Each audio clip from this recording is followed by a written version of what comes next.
ever picked the wrong collection and silently killed your app's performance? The biggest difference between list and HashSet is how they handle duplicates. A list allows you to store the same value multiple times.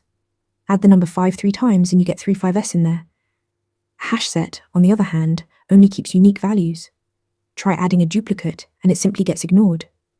The add method even returns false to signal that the item was already present. List preserves insertion order. Items stay exactly where you put them. You can access any element by index, like list bracket 0 for the first item. HashSet makes no guarantees about order. Elements can appear in any sequence when you iterate, and there is no way to access an element by position. Now the performance difference. Checking whether a list contains an item requires scanning every element one by one. That is O of n time.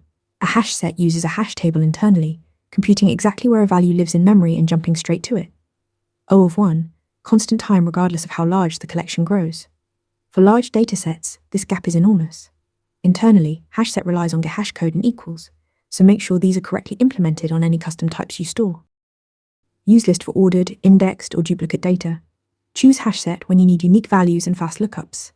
Like and follow for more C# tips. Ready to practice for your next interview? Interview Mentor lets you answer real questions just like this one. After each answer, you get a detailed grade and personalized tips to improve. Watch your scores climb as you keep practicing.